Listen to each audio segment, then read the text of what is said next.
도미된 정보 트렌드 라디오입니다. 오늘은 요새 중장년, 노년층에 가릴 것 없이 가장 많이 따고 있는 자격증, 바로 요양보호사 관련 소식인데요. 2024년을 기점으로 요양보호사 처우 개선이 된다는 소식이 있어서 정부 발표 자료 기반으로 공부를 해서 알려드리고자 합니다. 우리나라에 돌봄이 필요한 노인 인구는 폭발적으로 증가하고 있는데 비해 앞으로 필요한 요양보호사는 2017년까지 약 7만 5천 명이 부족한 것으로 나타났습니다. 따라서 정부는 부족한 요양보호사 인력을 채우기 위해 긴급한 요양보호사 처우 개선과 동시에 해외 인력 도입까지 검토하고 있다고 하는데요. 그래서 오늘 말씀드린 내용은 정부에서 추진하는 2024년 요양보호사 처우 개선이 어떠한 것들이 있는지 모든 내용 총정리해서 말씀드릴 거고요. 대략 7가지 내용인데요. 인센티브 제도, 보수교육비 지원, 2024년 요양보호사 급여 등 모든 내용을 정리해 드릴 거고요. 추가로 기업 차원의 요양보호사 급여 및 처우 개선 또한 같이 말씀드리겠습니다. 좋아요, 구독만 눌러주시고 바로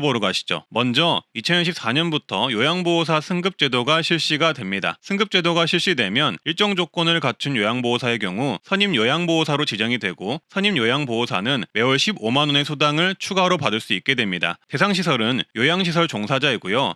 2024년부터 전면 시행이 됩니다. 추가로 주야간보호, 단기보호 기간의 경우도 2024년 4월에서 9월까지 시범 적용이 됩니다. 선임 요양보호사의 자격은 동일 유형시설 5년 이상 근무 플러스 승급교육 이수하시는 분들이 대상이 됩니다. 상당히 좋은 제도라고 생각이 드는데요. 앞으로 이 제도가 더욱더 확대되어 모든 요양보호사로 확대가 되었으면 하네요. 그리고 요양보호사 인센티브 개선 방안이 추진됩니다. 현재 중증 수급자 방문 요양 시 일 3,000원의 가산 인센티브가 있는데 이 부분에 대한 지원 확대를 추진한다고 하고요. 장기 근속 장려를 위한 인센티브 방안도 나왔는데요. 동일 기간에 3년 이상 근속 중인 종사자의 인센티브를 지급하는 방안도 모색하고 있다고 합니다. 그리고 장기 요양 인력이 부족한 도서 벽지 지역과 높은 강도로 인력 이탈이 잦은 요양시설의 요양보호사의 경우 별도 인센티브를 지원하는 방안도 검토한다고 합니다. 일단 인센티브의 경우 정부가 발표한 3가지 보도자료를 모두 조사해서 정리를 해봤는데요. 언론에서 많이 다룬 것에 비해 당장 시행되는 것은 없다는 게 아쉬웠고요. 현재 검토 중인 사안이니 앞으로 조금 더 지켜보시면 좋을 듯 합니다. 그리고 2024년 1월부터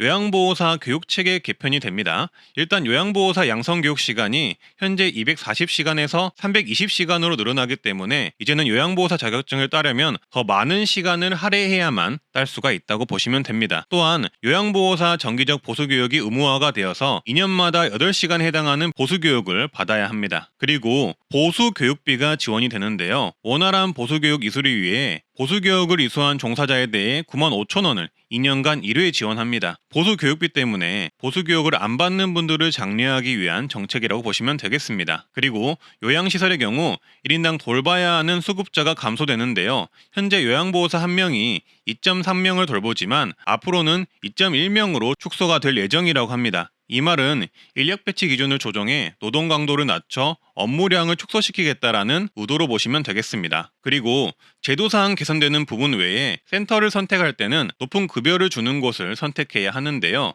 일례로 케어링의 경우 전국 최고 수준의 급여를 지급하기 때문에 요양보호사분들이 센터 선택을 할 때 좋은 선택지가 될 수 있습니다. 요양보호사 처우가 개선이 되고 있긴 하지만 아직도 여전히 일하는 센터마다 급여가 다를 수 있다는 것을 모르는 분들이 많은데요. 이왕이면 같은 일을 하고 시급이 좀 더 높은 곳을 선택하면 좋겠죠. 케어링의 경우 2020년부터 꾸준히 요양보호사분들에게 높은 급여를 주는 업체인데요. 2024년에 또 한 번 크게 급여 인상을 했다고 합니다. 가족요양은 90분, 월 95만 원을 지급하고요. 60분은 44만 원을 지급한다고 합니다. 그리고 일반 요양의 경우 시급이 최대 14,000원으로 올랐다고 합니다. 따라서 케어링에 등록한 1만 명에 가까운 요양보호사님들이 높은 급여를 받고 있다고 합니다. 추가로 케어링은 급여만 높인 게 아니라 권익 증진 캠페인을 열어서 요양보호사님들에게 힘이 되는 이벤트를 개최하는데요. 케어링 요양보호사로 근무하면 첫 달 급여에 5만 원의 권익 증진 장려금을 추가로 받을 수 있습니다. 이러면 가족 요양의 경우 90분의 경우에는